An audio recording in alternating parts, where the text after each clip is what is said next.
it's time to get into a game that has definitely impacted the masses in a way that usually you don't see from the competition as far as the outstanding game having such a dominance after a Power World has been released, after a Helldivers 2 is released.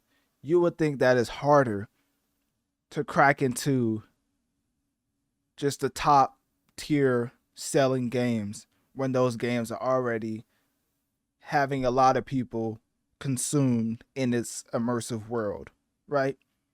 So with Dragon Dogmas 2, developed by Capcom, directed by Hideaki Itsuno. Hopefully I said that right. I don't know. I probably messed that all the way up. But the development process for this game took about 5 years. That's why I highlighted the developers and things of that nature. It's out on all platforms currently, but the biggest thing with that is the sales for this game is tremendous.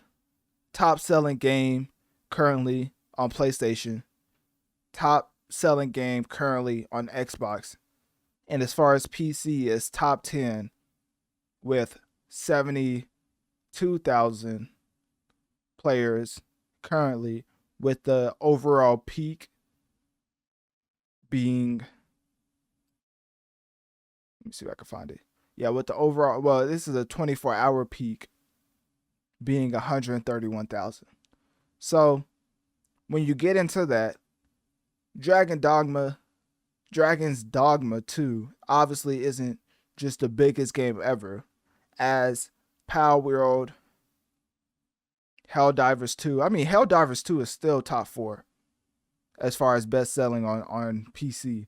Now, as far as Power World, one could argue that that game is no longer as prevalent as it once was. I mean, looking at the overall all-time statistics, it's cemented in stone as far as having one of the greatest releases out the gate ever. But now we transition into who's impacting the charts currently, and I'm sorry to tell Power World fans, but y'all game is just nowhere to be found. So I don't think that's a slight in Power World, as they currently still have 33,000 current. But seeing how Dragon's Dogma has 71,000 current, Helldivers 2 has 155,000 current, it's one of those to where people are playing that game more often than Power World, which is okay, because of course we came out the gate saying it was the Pokemon killer, you know what I mean? But hey, at some point they're going to come back, and hopefully they can drive the hype back into the game like it once was. But now it seems like everybody's moved on. And what is one of the games where everybody's moved on to? Of course, the game right here, Dragon's Dogma 2, which if you want to see some gameplay, go to Analytic Dreams video on Spotify to see the video along with the audio. But anyways, the biggest thing about this game is that it's an original story, of course. You're cursed by a great dragon.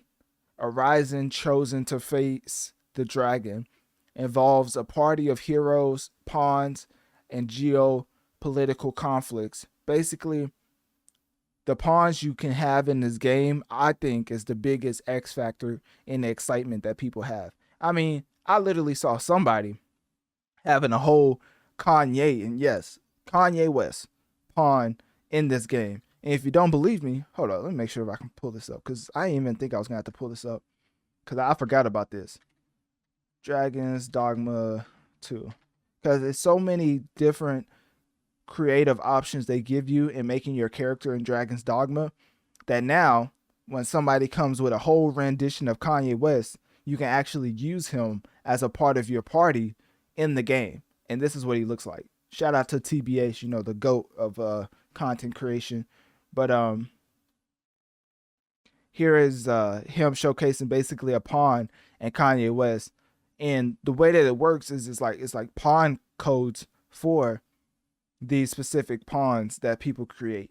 So he was just trying to find out the pawn code for this specific one, as obviously somebody made a perfect rendition of Kanye West, but there's like Taylor Swift in the game, there's Kratos in the game, there's all type of customizable options. And I don't know if that's just the PC port of the game, because, of course, whenever you get into PC, you have more liberties you can take when you're creating certain things, because you can upload different mods and things of that nature. But that is also the exciting factor, as now people can have any pawn they want a part of the party as they go through the world. And the story is basically you fighting with a party at all times. It's a party of heroes fighting at all times, going throughout the what they say, bitter black isles, and confronting powerful monsters, basically revealing the fate of past Arisen turn monsters. And basically, there is an ending, but I don't want to spoil it. And the way I say there is an ending, meaning that just like multiple paths. Obviously, there's like two paths, but I'm not trying to spoil it. The game is very immersive. 5 years of development is showing all throughout the world. So what I want to get into is just some of the things that a lot of people are focusing on, as Dragon's Dogma 2 has its share of controversy like any other game. Apparently, the fast travel mechanic is a microtransaction, but the way that you can fast travel in a game can obviously be, well, not obviously, because people wouldn't be upset, but you can unlock the fast travel mechanic by playing the game and gaining certain items that allow you to fast travel. But because of the fast travel mechanic being a microtransaction, it has a lot of people up in arms, which I'm not mad at.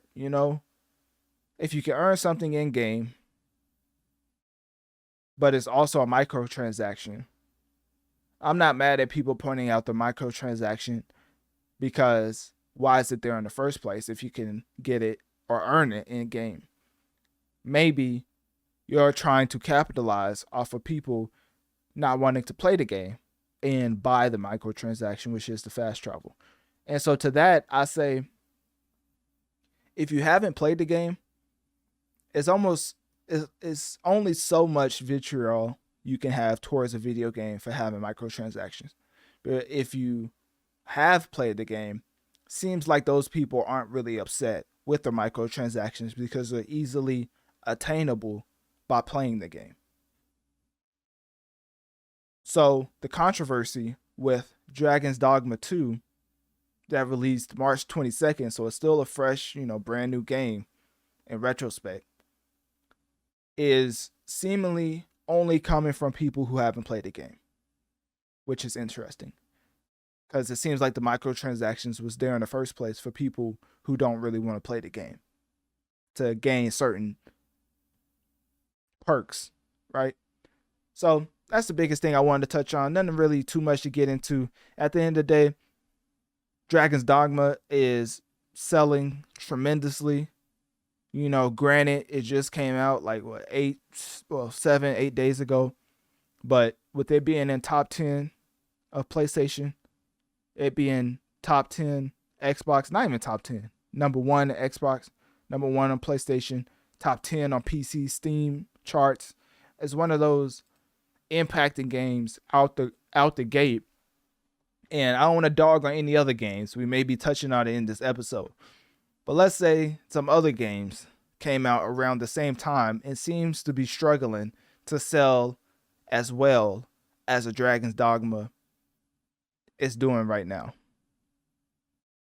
Shout out to the Final Fantasy and Rise of Ronin fans out there. But hey, I said I wasn't going to say any names. You know what I'm saying? I didn't say the name. I'm messy, ain't I? Anyways, click my link tree in my bio. Let me know on one of my social medias. What do you think about Dragon Dogma's 2 success so far? And if you've played the game, what is your favorite aspect about Dragon's Dogma 2?